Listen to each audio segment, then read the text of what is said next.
여러분 성경에 보면 복이라는 단어가 참 많이 나오는데요. 물론 우리가 이 땅에 살아가면서 필요한 것들 채워지는 것도 물론 좋은 거죠. 그래서 어떤 사람은 믿음이 너무 좋아가지고 목사님 저는 그런 복 필요 없어요. 세상의 복 필요 없고 하늘의 복만 원합니다 라고 하는 것은요, 교만한 거예요. 교만한 거. 우리가 살아갈 때 건강의 복도 중요하고 그리고 물질의 복도 필요합니다. 할렐루야. 주님께서 주시면 받아야죠. 주님이 주심에도 불구하고 주님 저는 사양합니다 라고 하는 것은 교만한 거죠. 필요한데도 불구하고. 그죠? 하나님께서 우리가 이 땅에 살아가는 동안 주실 때 여러분 손을 내밀고 다 받을 수 있기를 축복합니다. 자, 그런데 여기에 한 가지 약점이 있어요. 왜냐하면 그것은 영원하지 않다는 거죠.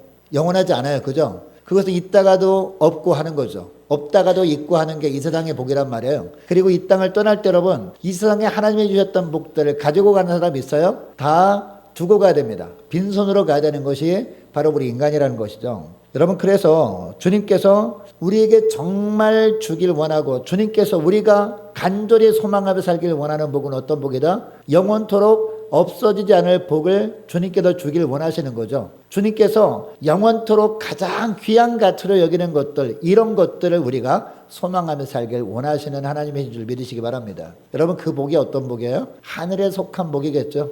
이 땅은 언젠가 다 불에 타 사라지잖아요. 그러니까 이 땅의 복은요 언젠가 사라질 것들이에요. 필요할 때 주님께서 적절하게 주신 것도 우리가 중요하지만 더 중요한 게 뭐다? 이 땅에서도 영원히 사라지지 않고 이 땅을 떠나서도 영원히 지속되는 진짜 복, 그 복을 누리며 살아갈 수 있기를 축복합니다. 이 신령한 복은 바로 하늘에 속한 것이다라는 특징이 있는 것이죠. 그래서 바울은 이것을 깨달은 거예요. 이것을 깨닫고 너무너무 이것이 귀한 것인 줄 알고 바울이 소아시아 지역에 수많은 교회들을 이렇게 은혜 가운데 세우지 않았습니까? 그 중에 가장 애정했던 교회가 어떤 교회였다? 에베소 교회였단 말이죠. 그래서 3년이나 넘도록 거기에 두란노 사원을 세워가지고 열심히 말씀도 가르치고 했거든요. 에베소 교회를 향해서 이 편지를 쓰는 거예요. 우리가 3절부터 14절까지 말씀 우리가 읽었습니다만은요, 원어로 보면 이게 한 문장이거든요. 한글로 볼 때 이게 여러 문장일처럼 보이지만 원어로 보거나 또 영어로도 봐도요 이 문장이 한 문장이란 말이에요. 그러니까 3절부터 14절까지가 한 문장으로 생각해 보세요. 여러분 이 3절부터 14절까지 숨도 안 쉬고 한번 읽을 수 있겠습니까? 저 한번 시도해 봤는데 숨 차서 못 읽겠더라고요. 근데 사도 바울이 얼마나 이 하늘에 속한 복이 귀했으면 숨도 안 쉬고 이렇게 한 문장으로 따르르르 얘기한 거예요. 너무너무 귀한 복이기 때문에. 어떤 복이길래 얼마나 귀한 복이고 어떤 복이 너무나 소중하기 때문에 이처럼 한 문장으로 기록했을까? 이것을 한번 살펴보기를 원하는데요. 첫째, 무엇보다도 귀한 복이 뭔지 아세요? 하늘의 복 중에서 무엇보다 귀한 복은요, 하나님께서 택해 주셨다라는 복이에요. 할렐루야. 여러분 이 세상에서 직장에 취업했습니다. 취업했는데 사장님이 너무 예뻐해 주셔가지고 진짜 중요한 일을 맡기는 거예요. 그럼 집에 와서 어떡합니까? 집에 와서 너무나 얼굴 밝아져가지고 엄마한테도 막 자랑하잖아요. 여러분 일개 사장이 그렇게 선택해서 귀한 일을 맡겨주셔도 복이죠. 그런데 이 땅의 사장뿐만 아니라 이 땅의 가장 높은 사람이 선택이 아니라 만왕의 왕 대신 주님이 선택해 주셨습니다. 그것도 언제부터요? 만세전부터. 할렐루야. 이게 복이라는 겁니다. 이게.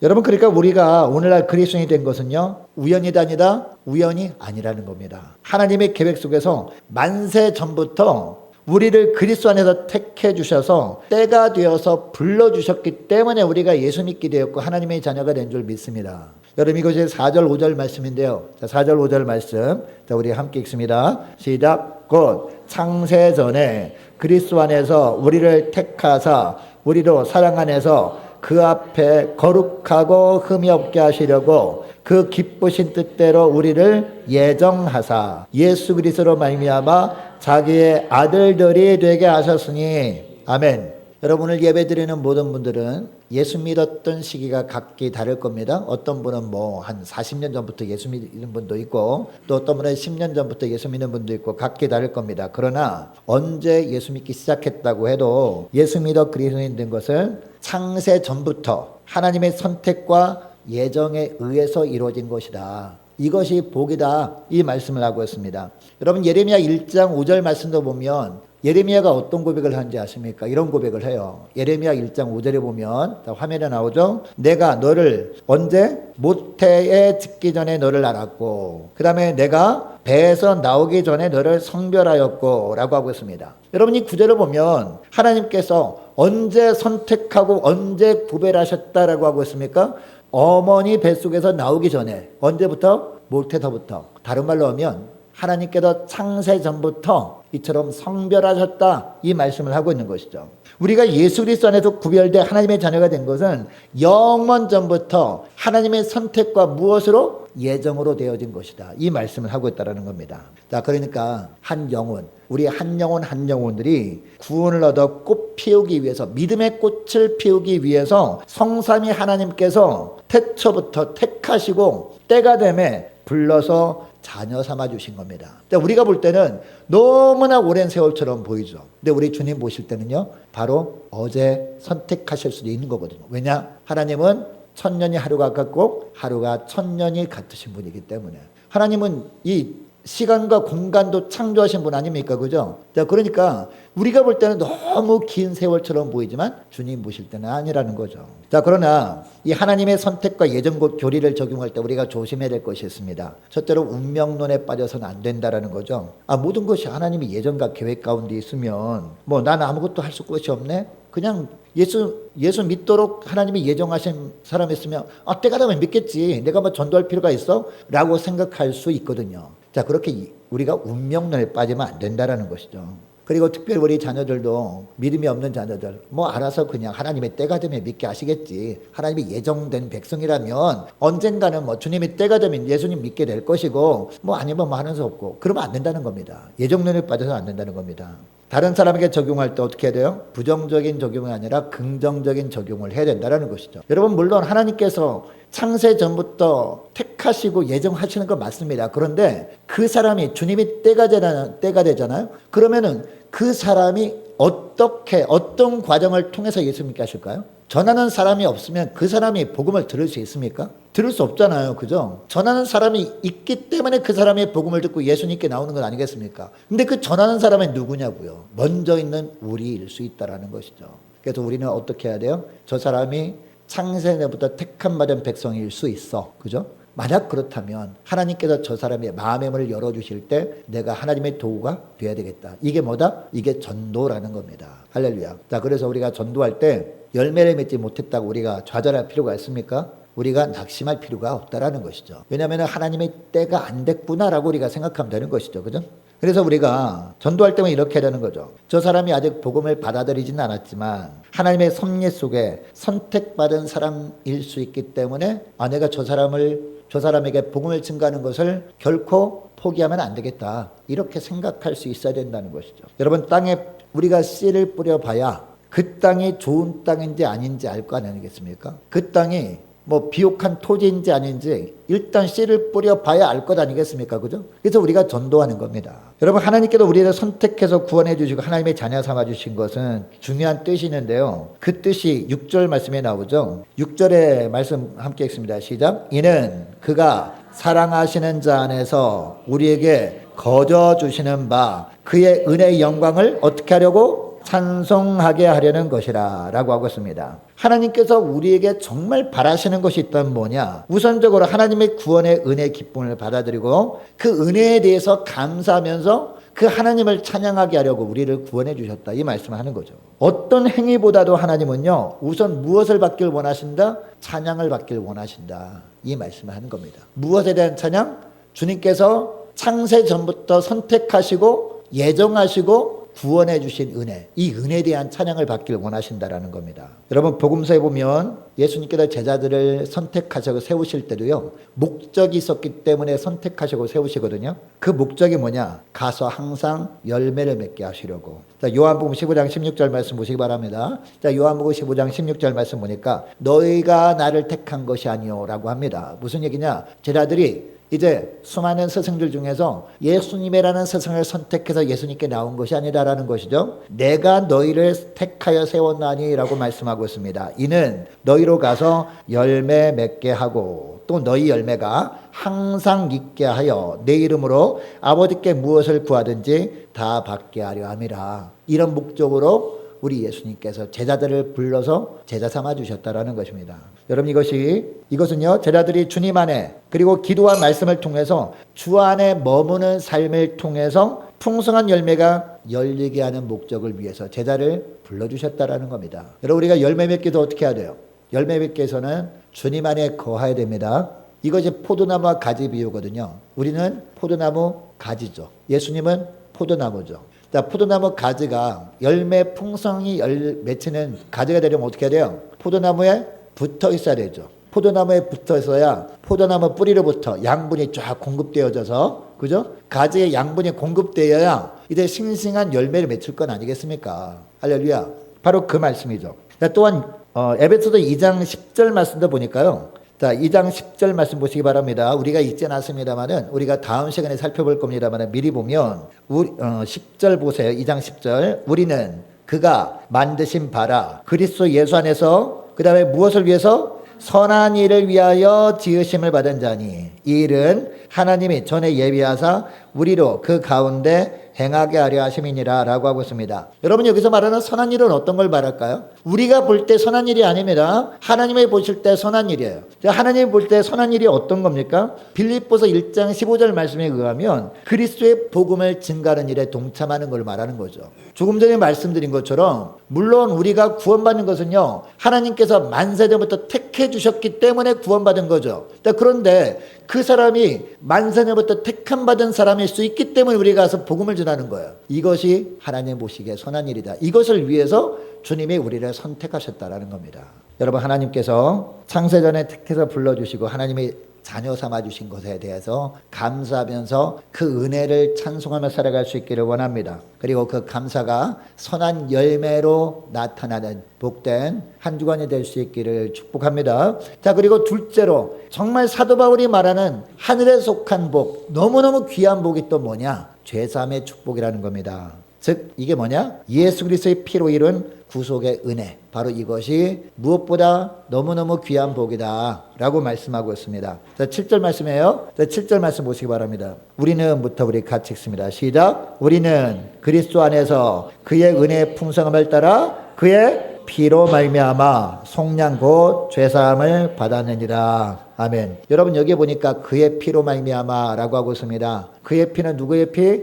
예수의 피입니다. 우리 피는 소용없어요. 다른 사람의 피도 소용없어요. 물론 우리 피는요 건강한 피라면 수혈하면서 다른 사람 살리는 일을 할 수 있죠. 근데 여러분 죄를 씻는 일은 가능해요? 못한다는 겁니다. 그의 피밖에 없다라는 거죠. 그의 피는 누구의 피? 예수의 피라는 겁니다. 바로 이게 7절 말씀입니다. 여러분 그러니까 인간에게 들려진 소식 중에서 가장 기쁜 소식이 어떤 걸까요? 죄사함을 받을 수 있다는 소식. 이게 아닐까요?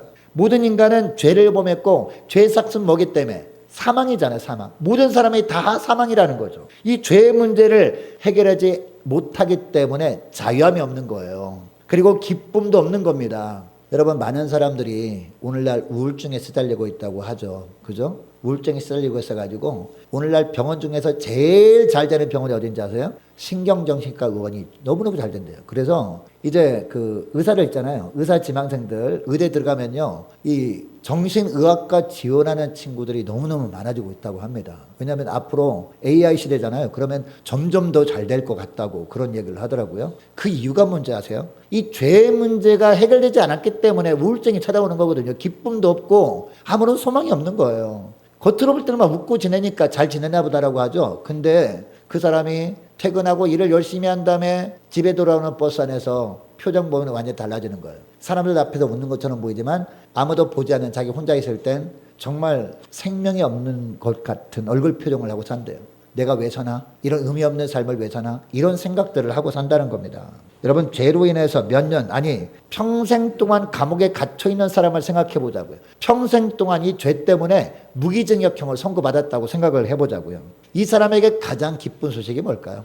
가장 기쁜 소식 해방의 소식 아니겠습니까? 그리고 이 죄가 사면되어서 옥에서 풀려나는 걸 말하는 거잖아요. 누구보다도 이 용서의 기쁨을 알았던 사람이 누굴까요? 바로 다윗 아닐까요? 다윗. 그래서 다윗이 시편 32편 1절에서 5절까지 보면 다윗이 이런 고백을 합니다. 자, 화면에 나올 텐데요. 시편 32편 1절에서 5절까지 눈으로 따라오시기 바랍니다. 허물의 사함을 받고 자신의 죄가 가려진 자는 복이 있도다. 마음에 간사함이 없고 여호와께 정죄를 당하지 아니하는 자는 복이 있도다 라고 하고 있습니다. 여러분 여기서 잠깐 생각해 볼까요? 다윗은 그 당시에 왕이었잖아요. 누가 왕에게 지적합니까? 아무도 지적하지 않아요. 그런데 다윗이 어떤 삶을 살았는지 아십니까? 이 죄 때문에요. 밤에 잠도 못 잤다는 거예요. 밤에 잠도 못 자요. 사람들은 다 아무 말도 하지 않아요. 지적하지 않아요. 물론 나중에 나단 선자가 지적을 하지만 그 이전까지는요. 뭐 다윗이 왕이니까 뭐 그럴 수 있지 뭐 이렇게 생각들을 했을 겁니다. 아마. 자, 그런데 다윗이 너무 괴로웠던 건 뭔지 아세요? 사람들은 다 자신한테 뭐라고 하지 않는데 하나님이 바라보고 계시다는 것을 느낀 거죠.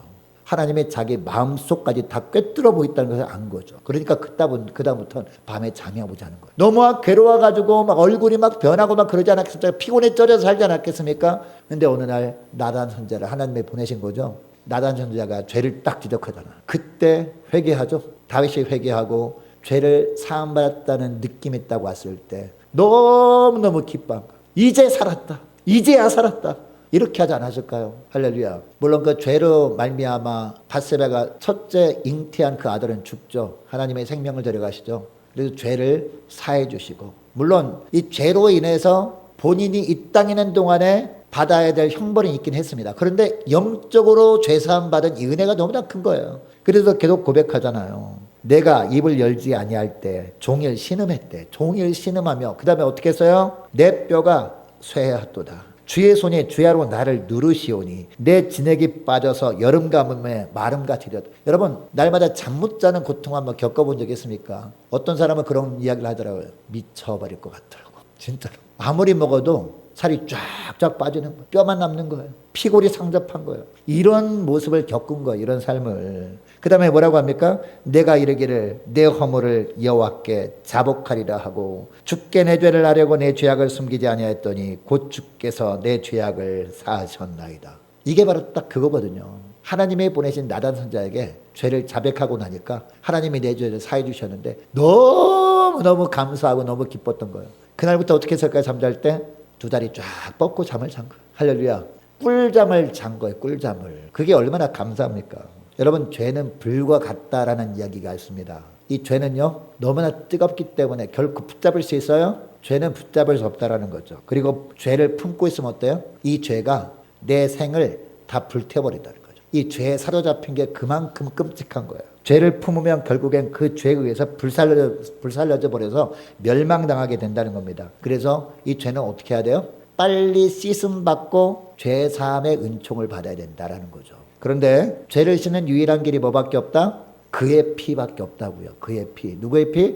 예수의 피밖에 없다고요. 그래서 예수님이 이 땅에 오신 것이 우리에게 복입니다. 할렐루야. 우리 예수님이 십자가에 달리신 것이 우리에게 복입니다. 할렐루야. 예수님이 오전에도 말씀드렸지만 가시관을 쓰신 게 우리에게 복이란 말이에요. 가시관을 쓰심으로 말미암아 가시가 머리에 박혀서 피 흘려 주셨기 때문에 우리가 머리로 범하는 죄악이 사함받을 수 있는 길이 열린 거예요. 허리에 창으로 찔림받고 물이 다 쏟아지고 주님께서 채찍에 맞으심으로 피 흘려 주셨기 때문에 우리 영혼이 모든 질병이 나음을 받을 수 있는 길이 열렸다고요. 이게 얼마나 큰 축복입니까? 여러분 레위기 17장 11절 말씀해 보면 생명의 피에 있다고 그러잖아요. 생명의 피에 있기 때문에 피가 죄를 속하느니라 라고 하고 있잖아요. 자, 그리고 히브리서 9장 22절 말씀 우리가 잘 아는 말씀이죠. 피 흘림이 없은즉 죄사함이 없다라고 하잖아요. 피 흘려야지 죄사함이 있다. 여러분 예수님이 우리 구주가 되기 위해서 이 땅에 오셨다는 것은 그러니까 어떤 의미입니까? 우리 예수님이 이 땅에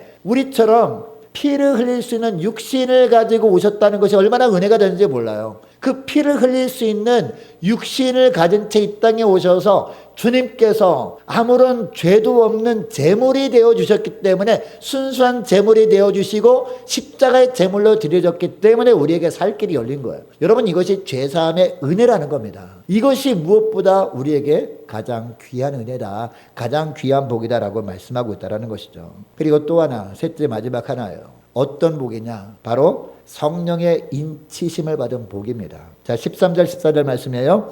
우리 함께 읽습니다. 시작. 그 안에서 너희도 진리의 말씀 곧 너희의 구원의 복음을 듣고 그 안에서 또한 믿어 약속의 성령으로 인치심을 받았으니 이는 우리 기업의 보증이 되사 그 얻으신 것을 속량하시고 그의 영광을 찬송하게 하려 하심이라. 아멘. 여러분, 도장들 집에 다 있잖아요. 도장 집에 목도장들이 다 있습니다. 도장이 정 없는 사람은 손도장 찍어가지고 사인도 하고 막 그러잖아요. 목도장의 유래가 뭔지 아십니까? 옛날에도 도장이 있었대요. 옛날에 도장은 도장이 역사가 발달되면서 이 목도장 같은 게 나왔거든요. 옛날에는 도장이요, 여러분 인두 아십니까? 인두.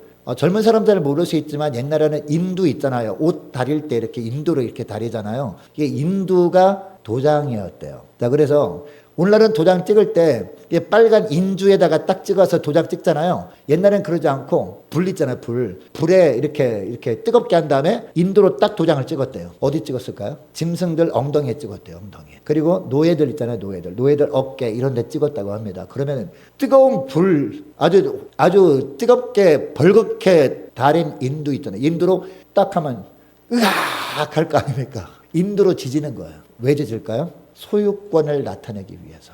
여러분, 빌레몬서 있잖아요.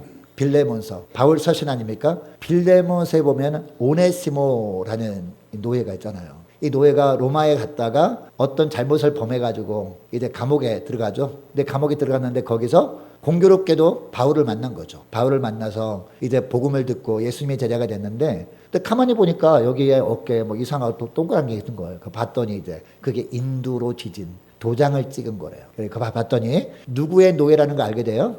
거기에 기록되어 있는 거 보니까 바로 이 오네시모가 자기 제자의 노예였던 것이. 그래서 이제 빌레몬의 집으로 보내는 편지를 이제 오네시모한테 들려서 보냅니다. 나중에 이제 그 옥에서 나온 다음에 이게 바로 빌레몬서거든요. 빌레몬한테 이제 너의 노예 오네시모가 이런 죄를 범해서 이 감옥에 들어왔지만 이제 복음을 듣고 제자가 되었으니까 제자로 맞아주라. 이게 이 내용 아니겠습니까? 자, 무슨 말씀드리냐면 그 당시에 이렇게 인도로 지져가지고 했단 말이죠. 자, 오늘 본문에 보니까 성령의 인치심할 때 인이라는 단어가 도장 인자라는 말이에요. 이해가 되세요? 그러니까 도장을 찍어가지고 어디에 소속인가를 나타냈단 말입니다. 자, 오늘날 보면 이제 많은 사람들이 착각하는 게 있습니다. 간혹 가다가 여기에 문신 같은 거 있는 사람이 있더라고요. 그 사람들 잘 모르는 것 같아요. 그게 문신을 하는 게 본인이 어디에 속해 있다는 것을 의미하는 거거든요.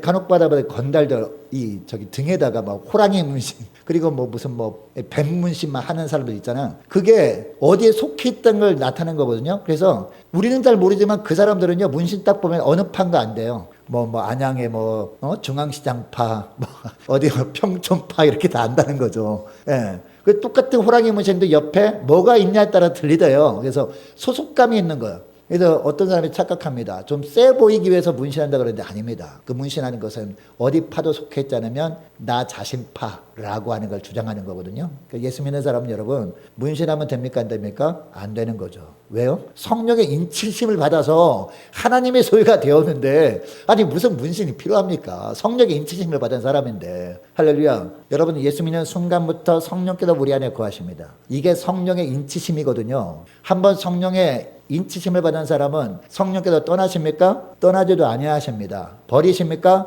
버리지도 않습니다. 내가 너희를 영원토록 떠나지도 버리지도 않겠다. 이 말씀 성령께서 하십니다. 이게 바로 성령의 인치심이 복인 줄 믿으시기 바랍니다. 여러분, 그래서 성령의 인치심을 오늘 본문에 보니까 뭐라고 표현해요? 14절 말씀 보세요. 이는 우리 기업의 보증이 되사라고 하고 있습니다. 기업의 보증이 되사. 여러분, 기업이 뭐죠? 기업, 땅이잖아요. 땅. 구약 성경에 가면 기업이 뭡니까? 가나안 땅이 기업이었거든요. 가나안을 영적으로 보면 뭐예요? 하나님 나라 아닙니까? 천국가는 보증으로서 성령께서 우리에게 오셔서 인쳐주셨다는 거죠. 이것이 그러니까 복일 수밖에 없다, 이 말씀을 하는 겁니다. 자, 그러니까 이 신분은요, 성령께서 인쳐주심으로 말미암아 우리가 천국을 상속받은 자라는 이 신분이 여러분 바뀝니까? 바뀌지 않는다라는 겁니다. 여러분 해병대 아시죠? 해병대 이 캐치프레이즈가 뭡니까? 한 번 해병은 영원한 해병이잖아요. 그러니까 한 번 성령 인침 받은 사람은 영원토록 하나님의 자녀다. 할렐루야. 이것을 확실히 증가하는 게 바로 성령의 인치심이다라는 거죠.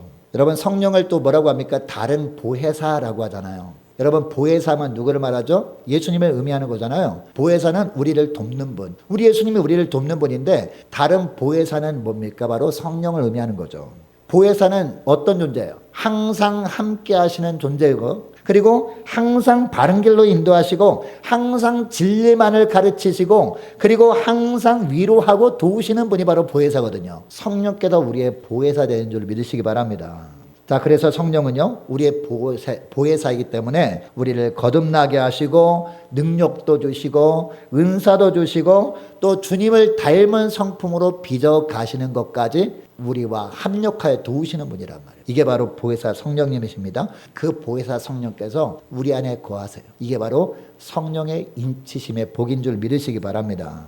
여러분, 바울이 이것을 알았어요. 이것을 알고 나니까 가만히 있을 수 없어서 어떤 고백을 했는지 아십니까? 고린도전서 15장 9절 10절 말씀인데요. 제가 읽어드릴게요. 나는 사도 중에 가장 작은 자라. 나는 하나님의 교회를 박해하였으므로 사도라 칭함받기를 감당하지 못할 자니라. 그러나 나의 나 된 것은, 그 다음부터 자 보겠습니다. 하나님의 은혜로 된 것이니, 나의 나 된 것은 하나님의 은혜로 된 것이다. 나는 아무것도 아니다. 내 안에 성령께서 인쳐주심으로 말미암아 그 성령의 능력으로 지금까지 다 된 것이다. 이런 고백을 하고 있는 것이죠. 내게 주신 그의 은혜가 헛되지 아니하여 내가 모든 사도보다 더 많이 수고하였지만 내가 한 것이 아니요 누가 한 것이다? 오직 나와 함께 하신 하나님의 은혜로라. 성령의 인치심의 복을 받은 자로서 내 안에 내주하시는 성령께서 주시는 힘으로 한 것이기 때문에 나는 심부름꾼에 불과하다. 이런 고백을 하게 됐다는 것이죠.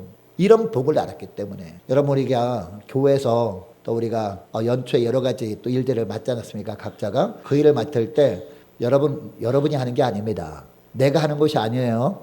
누가 하는 거예요? 성령께서 하시는 일인데, 누구를 통해서? 여러분을 통해서 성령께서 하시는 겁니다. 성령의 일이시기 때문에 여러분, 교회 주인이 성령님, 예수님 아닙니까? 그래서 주님께서 하시는 것이기 때문에 주님께서 그 일을 할 때 우리에게 그냥 맡기지 않죠. 그 일을 할 때 필요한 뭘도 맡겨주세요? 필요한 도구도 주시는 거죠. 농부들이 일꾼들에게 일을 맡길 때 그냥 밭에 보내기만 하지 않잖아요. 그 농사를 지을 도구를 들려줘야 일을 할 거 아닙니까? 주님께서 우리에게 교회 일을 맡길 때도 마찬가지라는 거죠. 우리에게 그 일을 할 수 있는 지혜도 주십니다. 그 일을 할 수 있도록 도울 자도 붙여주시는 거예요. 성령께서 하시는 거죠. 할렐루야. 바울이 이것을 깨달으니까 이런 고백을 할 수밖에 없었던 거죠. 내가 한 것이 아니요 오직 나와 함께 하신 하나님의 은혜로라. 이렇게 고백할 수밖에 없었던 겁니다. 여러분, 예수님의 제자 중에서 마태 아시죠? 마태 원래 이름이 뭔지 아세요? 원래 이름이 레위입니다. 레위 지파. 예, 원래 이름이 레위였어요. 자, 그런데 새로운 이름을 마태라고 예수님이 붙여주셨단 말이에요. 왜 마태라고 했을까요? 마태라고 하는 이름의 뜻이 하나님의 은혜란 뜻이거든요. 그리고 하나님의 선물이란 뜻도 있습니다. 자, 그러니까 레위가 처음에는 어떤 존재였습니까? 어떤 사람이었어요? 세리였던 세리. 세리가 어떤 사람이었어요? 그 당시에 로마의 지배하에 있었기 때문에 로마 정부에 세금을 납부해야 됐거든요. 세금을 납부해야 되는데 만약에 세금을 2,000원 납부해야 된다 그러면은 그 당시에는 부르는 게 그냥 세금이래요. 근데 오늘같이 그냥 영수증 딱 보내면 영수증이 나와 있는 거면 내면 되잖아요. 그런데 그 당시에는요, 세리가 세금 얼마 내? 그러면 그게 세금이래요. 그래서 만약에 3,000원 세금 붙었다 그러면은 세리가 세금 6,000원이에요. 하면 6,000원 내야 되는 거예요. 그러면 어떻게 해요? 3,000원은 로마 정부에 내고 3,000원은 인마이 포켓하는 거죠. 그렇게 막 자기 배만 불렸던 사람이었다는 거예요.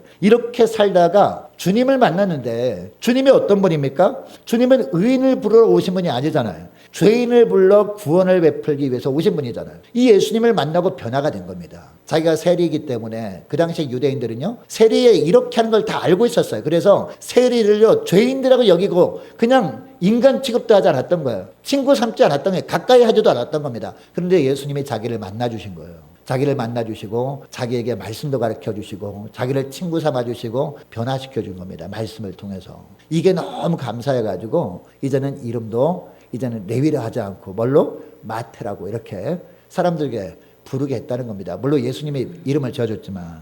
여러분, 그리스도인이란 어떤 사람들을 말합니까? 그리스도 안에 있는 하나님의 은혜를 체험하고 항상 감사하는 사람들이 바로 그리스도인들인 줄 믿으시기 바랍니다. 이 은혜에 대한 감격이 없으면 결코 우리가 주님을 따를 수 없다는 거죠. 이 은혜에 대한 감격, 주님께서 지금까지 세 가지 말씀을 우리가 들었잖아요. 하늘의 신령한 복, 세 가지 복에 대한 말씀을 들었는데 이 복이 무엇인지 분명히 깨닫고 이 복을 이미 주셨음에 대한 확신이 없으면요, 복음 때문에 환난이나 핍박이 오면 어떻게 할까요? 떠나갈 수밖에 없는 거죠. 뭐 법에서 이렇게 하니까 하는 수 없지만라고 하면서 주님을 떠나버릴 수밖에 없는 것이죠. 그리고 재물에 대한 유혹과 세상의 유혹에 밀려올 때 세상과 어쩔 수 없이 라고 하면서 세상과 타협할 수밖에 없는 거죠. 이 신령한 복을 이미 주셨다는 확신이 없다면, 여러분 18세기 노예 상인으로 살았던 존 뉴턴 다 아실 겁니다. 이분이 어메이징 그레이스를 이렇게 작사 작곡한 분이죠. 나 같은 죄인 살리신 주은혜 놀라워, 이 찬양을 작사 작곡한 분인데요. 이분이 노예 상인이었잖아요. 노예 상인이었다가 주님을 만나고 변화돼 가지고 이제 목사님 되셔서 40년 동안 사역을 하다가 하늘나라 가신 분인데, 이분이 세상을 떠나기 전에 이런 고백을 했다고 하죠. 지금 나는 하나님 나라로 간다. 그러나 내가 하나님 나라로 가면, 천국 가면 아마 3번 놀랄 것이래요. 3번 딱 가자마자 거기 있는 사람을 보면서 깜짝 놀랄 일이 있는데, 어떻게 놀래요? 하나는 하나님 나라에 올 거라고 전혀 기대하지 않았던 사람이 하나님 나라에 왔다는 걸 보고 놀랄 거래요. 그리고 두 번째는 하나님 나라에 가면 반드시 이 사람을 만날 거야 라고 기대했던 사람이 천국에 없는 거예요. 그걸 보고 깜짝 놀랄 거래요. 그리고 세 번째는요, 노예 상인이었던 자기가 그 자리에 와 있다는 사실에 대해서 깜짝 놀랄 거예요. 여러분, 우리가 하나님 나라에 올 거라고 기대하지 않았는데도 불구하고 하나님 나라에 우리가 갈 수 있다는 거, 뭐만 있으면, 요 3가지 확신만 있으면 예수 믿는 사람이잖아요. 첫째는 어떤 확신이에요? 첫째는 하나님이 만세 전부터 택해 주시고 예정해 주셨다는 이 확신. 할렐루야. 그리고 죄사함의 은총을 이미 우리에게 베풀어 주셨다는 확신. 이 확신 가지고 살아갈 수 있기를 주 이름으로 축복합니다. 여러분, 그리고 마지막은 뭐예요? 성령의 인치심의 복을 이미 주셨다는 확신. 이 확신 가지고 살아가는 사람이 그리스도인이라니까요. 이런 삶을 살아갈 때 우리가 교만하지 않을 수 있는 거예요. 왜요? 주님께서 나를 통해서 어떤 일들을 행하시길 원하셔서 나에게 이런저런 일을 맡겨주셨다는 이 믿음 가지고 주님만을 의지하면서 믿음으로 살아갈 수 있기 때문에, 그리고 이제 말씀을 맺길 원합니다. 아무쪼록 예수 믿는 사람들로서 이 3가지 확신, 이 3가지 확신을 견고하게 어떤 환경 속에서도 붙들고 살아감으로 말미암아 흔들리지 않은 믿음 가지고 지내시면서 하나님께 영광 돌리는 저와 여러분 되시기를 주 이름으로 축복합니다. 자, 기도하겠습니다. 하나님 아버지, 감사합니다. 오늘 에베소서 1장 말씀을 통해서 저들이 이 땅에 사는 동안에 누리는 이 땅에 속한 복을 받아 누리는 것도 물론 필요할 수 있지만, 다른 어떤 것보다도 바꿀 수 없는 귀한 복은 하늘에 속한 신령한 복인 줄 깨닫게 하심을 감사드립니다. 어떤 상황에서도 변하지도 않는 영원한 하늘의 복, 신령한 복을 주신 하나님께 감사 찬양하며 살아가는 저희를 다 될 수 있도록 은총 내려 주옵소서. 이 땅에서 지위가 높은 사람에게 선택받는 것도 정말 귀한 삶인데, 온 우주 만물을 지으시고 이 세상을 이끌어 가시는 하나님께서 만세 전부터 택해 주신 복을 이미 받았음을 확신하며, 또한 주님께서 십자가에서 피 흘려 주심으로 말미암아 죄삼의 축복을 받아 누리게 되었음에 감사하며, 또한 예수 믿는 순간부터 성령께서 저희들의 심령에 내주하시면서 영원토록 떠나지도 않고 버리지도 않으시는 성령의 인을 쳐주신 신령한 복을 주신 주님께 감사하면서 흔들리지 않는 믿음 가지고 살아감으로 하나님께 영광 돌리는 저희를 다 될 수 있도록 주님 은총 누려 주옵소서. 감사드리오며 우리 주 예수 그리스도의 이름으로 기도드리옵나이다. 아멘.